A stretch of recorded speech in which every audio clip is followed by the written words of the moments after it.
अस्सलामुअलैकुम स्टूडेंट्स, आज हम देखेंगे types of range of motion. इससे पहले हम लोगों ने देखा कि रेंज ऑफ मोशन क्या होती है। कोई भी motion possible between the two bones is called range of motion. इसमें लिगामेंट्स, वहाँ पे टेंडेंस या जो भी नर्व या ब्लड वेसल्स है वो भी अफेक्ट होंगे। उसके बाद हमने देखा फंक्शनल एक्सकरियन क्या होता है।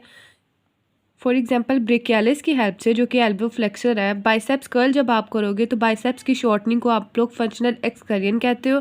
उसके बाद हमने देखा active insufficiency and passive insufficiency. Active insufficiency में हमारे पास क्या होता है, जबकि मसल में इतनी ज़्यादा शॉर्टनिंग हो गई है कि वो टेंशन ही प्रोड्यूस नहीं कर पा रहा। और उसके बाद पैसिव इनसफिशिएंसी में हमारे पास क्या होता है कि मसल में इतनी ज़्यादा लेंथनिंग हो गई है, स्ट्रेचिंग हो गई है कि वो लिमिट कर रहा है मोशन को। For example knee extension for passive insufficiency, और हैमस्ट्रिंग में नी फ्लेक्सर्स और hip extensors for active insufficiency. अब हम देखेंगे इसकी टाइप्स रेंज ऑफ मोशन की। इसके अलावा ये भी आपने याद रखना है कि जो मसल है वो उसकी मैक्सिमम फंक्शनिंग कब होती है, जब वो मिड रेंज में होता है, जहाँ पे ideal length tension relation exist करता है। Types of range of motion में हम देखते हैं passive range of motion and active range of motion. Passive range of motion की अगर डेफिनेशन देखें हम लोग सबसे पहले, तो इसमें क्या है कि movement with in unrestricted range of motion that is produced entirely by external force. Passive range of motion में हमारे पास कोई एक्सटर्नल जो है, फॉर एग्जांपल ग्रेविटी, मशीन या फिजियोथेरापिस्ट की हेल्प से रेंज ऑफ मोशन कंप्लीट होगी। और एक्टिव रेंज ऑफ मोशन में जब हम खुद से वो काम करेंगे और रेंज ऑफ मोशन कंप्लीट करवाएंगे तो उसको हम एक्टिव रेंज ऑफ मोशन कहते हैं। For example movement produced by the active muscle contraction in unrestricted range when prime movers need assistance then it is called as active assistive range of motion। इसमें यह है कि active range of motion जो है वो muscle contraction हम खुद से करवा रहे हैं, self range of motion complete करवा रहे हैं। जैसे हम डेली अपने टास्क परफॉर्म करते हैं तो वो हमारे पास एक्टिव रेंज ऑफ मोशन है।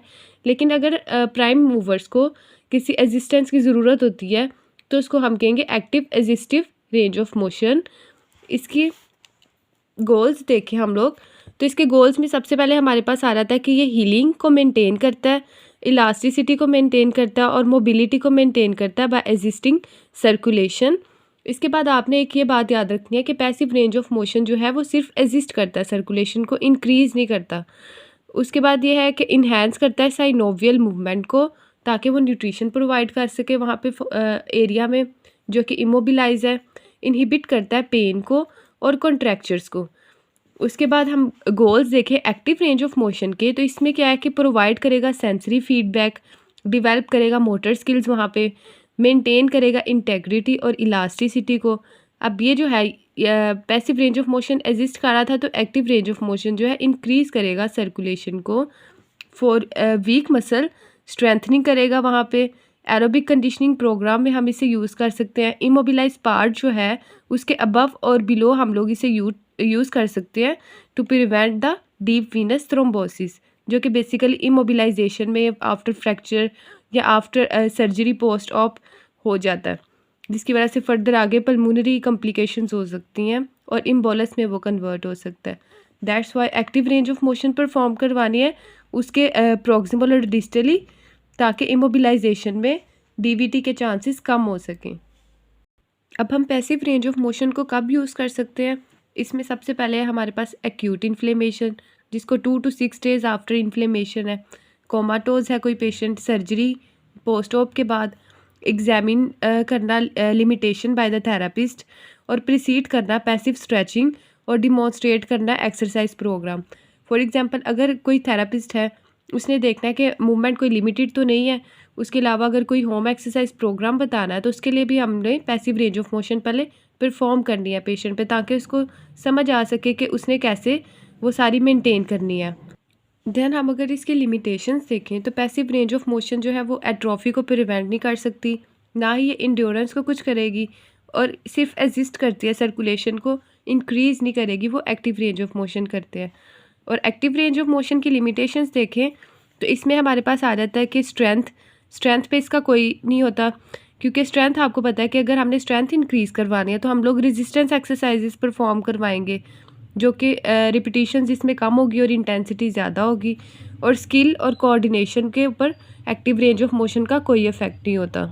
देन हम प्रिकॉशंस और कॉन्ट्रा इंडिकेशन देखें पैसिव रेंज ऑफ मोशन की, तो इसमें क्या है कि हमने कंट्रोल्ड और केयरफुल मोशन करवानी है with in limits of pain free range. और उसके बाद रोंग मोशन जो है वो क्या कर सकती है, पेन इंक्रीज़ करवा सकती है। एक्यूट इन्फ्लेमेशन है तो वहाँ पे ऑब्वियसली पेन होगी, इन्फ्लेमेशन होगी, तो वहाँ पे वो इसको इंक्रीज़ करवा सकती है। उसके बाद इनिशिएट करनी है हमने मेजर जॉइंट्स पे, ताकि थ्रोम्बस और वीनस स्टेसिस जो है वो उसका रिस्क कम हो सके, और डीप वीनस थ्रोम्बोसिस जो है वो कम से कम हो सके उसका chance. Active range of motion की प्रिकॉशंस और कॉन्ट्रा इंडिकेशंस में है कि सबसे पहले एक्टिव रेंज ऑफ मोशन जो है केयरफुली इनिशिएटेड इन एंकल और फुट, मतलब कि डिस्टली हम लोगों ने इसको स्टार्ट करवाना है, और मैकेनिकली वेंटिलेटेड। पेशेंट्स में हम क्या करवाते हैं, विद इन 1 और 2 डेज़ हम लोग सिडेटिव इंटरप्शंस के बाद active range of motion perform करवाते हैं, और उसके बाद हम लोग उसको एक्टिविटीज़ ऑफ डेली लाइफ पर लेके आते हैं। एक्टिविटी ऑफ डेली लाइफ में क्या है कि वॉकिंग, सिटिंग, स्टैंडिंग, और आफ्टर दिस मायोकार्डियल इन्फार्क्शन या फिर कोई भी हार्ट ट्रांसप्लांट हुआ है, हार्ट सर्जरी हुई है, एंजियोप्लास्टी हुई है या बाईपास हुआ है, तो उसमें क्या होता है कि रेंज ऑफ मोशन जो है वो active range of motion upper area पे लिमिटेड होती है, बिकॉज इस की वजह से हार्ट लोड इंक्रीज़ हो सकता है, वर्क लोड इंक्रीज़ हो सकता है, और दोबारा से इंजरी के चांसेस हो सकते हैं वहाँ पे। तो अभी हमने देखा types of range of motion जो कि हमें रॉबर्ट साल्टर ने बताई थी, पैसिव रेंज ऑफ मोशन और एक्टिव रेंज ऑफ मोशन। उसके अलावा CPM है, कंटिन्यूस पैसिव मोशन, वो हम नेक्स्ट वीडियो में देखेंगे। इसमें हमने देखा सबसे पहले डेफिनेशन के पैसिव रेंज ऑफ मोशन जो है within unrestricted range movement जो है with the help of gravity, physiotherapist और मशीन, जिसमें वॉलंटरी कॉन्ट्रैक्शन लिटिल और no voluntary contraction.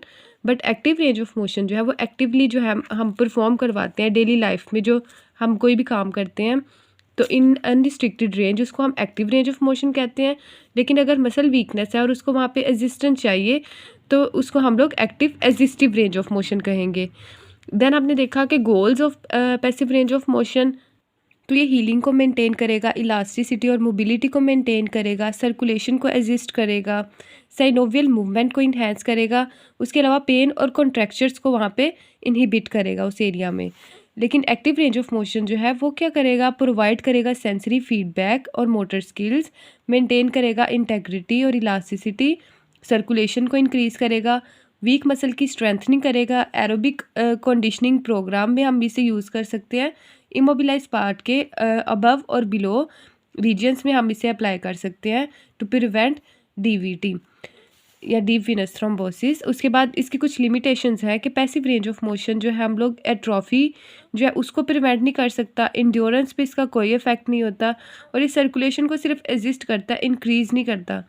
Active range of motion की लिमिटेशन क्या है कि ये स्ट्रेंथ को इंक्रीज़ नहीं कर सकता, बिकॉज ये रेजिस्टेंस एक्सरसाइज का काम है। उसके बाद स्किल और कोऑर्डिनेशन पे एक्टिव रेंज ऑफ मोशन का कोई रोल नहीं है। उसके बाद हमने देखा इसकी प्रिकॉशंस और कॉन्ट्राइंडिकेशंस कि केयरफुली कंट्रोल्ड मोशन करवानी है, पेन फ्री रेंज होनी चाहिए उसकी, क्योंकि रोंग मोशन जो है वो पेन को इंक्रीज़ करवा सकती है एक्यूट इन्फ्लेमेशन में, और उसके बाद इन्फ्लेमेशन को भी ज़्यादा कर सकती है। Initiated on major joints to decrease the thrombosis और वीनेस्टेसिस। उसके बाद एक्टिव रेंज ऑफ मोशन जो है वो केयरफुली इनिशिएट करवाएंगे हम लोग एंकल और फुट पे, ये भी थ्रोम्बोसिस और वीनेस्टेसिस को कम करेगा। मैकेनिकली वेंटिलेटेड पेशेंट में क्या होगा कि सिडेटिव इंटरप्शन है, उसके बाद हम लोगों ने वहाँ पे एक्टिव रेंज ऑफ मोशन करवानी है।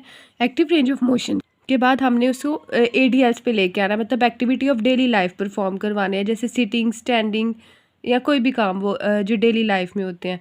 उसके बाद मायोकार्डियल इन्फार्क्शन या कोई भी हार्ट का कोई सर्जरी हुई है तो हमने active range of motion upper area पे लिमिट करवाने हैं, बिकॉज इसकी वजह से हार्ट पे वर्कलोड इंक्रीज़ हो सकता है और फर्दर इंजरी के चांसेस हो सकते हैं। So that's all for today. If you have any query then you can ask me. Thank you.